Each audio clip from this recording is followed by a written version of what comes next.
Her casual lie on a Zoom call, using my name as a shield, was the spark that set fire to the illusion of our perfect marriage. A single sentence, tossed out like it meant nothing, cracked open a Pandora's box of secrets that would burn everything down. It started on an ordinary morning. I was in our Chicago apartment, cradling a mug of coffee, enjoying the rare stillness. The city was unusually quiet, sunlight warming the hardwood floors. I'd finished editing a project early. Freelance photography has its lulls, and was headed to the living room to surprise Lena with brunch plans. That's when I heard her. She was in the middle of a Zoom meeting, her laptop perched on the coffee table.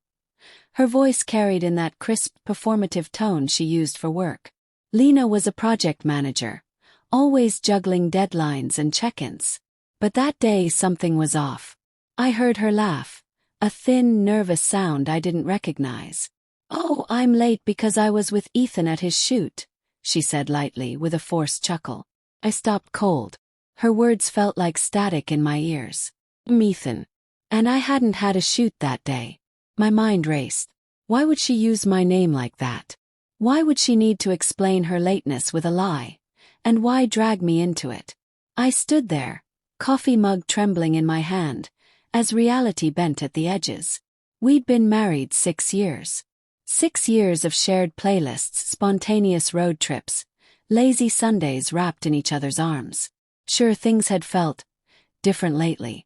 Lena had been distant, distracted. Her phone lit up more often than usual, the screen always angled just out of my view. When I asked, she brushed it off: work stress, tight deadlines, nothing serious. But this wasn't nothing. She used my name, my identity, my trust. I didn't confront her right away. Instead, I waited for her to end the call. She shut her laptop, stretched, and smiled at me, like everything was fine. "How was the meeting?" I asked, feigning calm. "You mentioned my shoot. Everything okay?" Her face drained of color. "Oh yeah, that. I meant earlier. I was just confused," she said quickly, tripping over the words. Her smile faltered, her eyes darting away.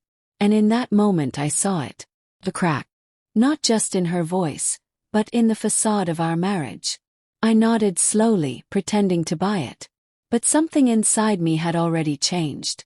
That night while she showered, I did something I swore I'd never do. I opened her phone. I told myself it was just to quiet the doubt. But what I found didn't just confirm it, it detonated it.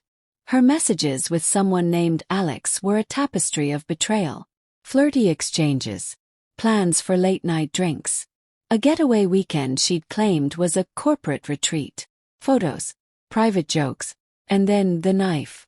Told the team I was with Ethan. He'd never suspect. That sentence broke me. She hadn't just cheated.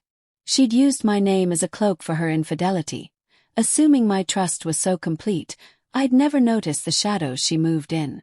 That lie wasn't a slip of the tongue. It was strategy. It was contempt dressed in casual familiarity.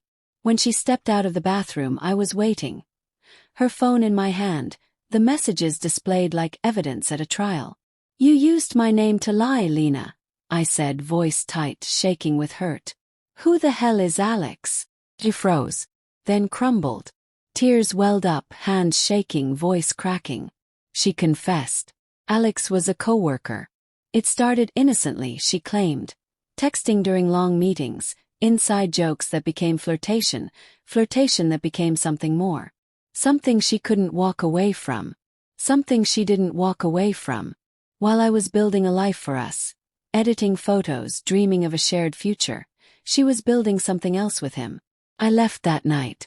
Crashed on a friend's couch, unable to sleep, haunted by every memory that suddenly felt contaminated. The playlists, the hikes, the quiet mornings, all recontextualized through a lens of betrayal. The weeks that followed were a blur of paperwork and pain. Divorce filings, frozen smiles, dead phone calls. Lena tried to reach out, apologies, explanations, requests for closure. But I couldn't hear her over the roar inside me. I channeled everything into my work. I roamed the city with my camera, capturing its unvarnished truth. Gritty alleys, laughing strangers, couples that might have been us once. Each frame helped me find mine again. One evening I stood at the lakefront, the place of our first date. The air was brisk, the sky painted in streaks of orange and violet. I held a new lens in my hand, a gift to myself. For surviving. For waking up. The waves lapped against the shoreline like whispers of the past.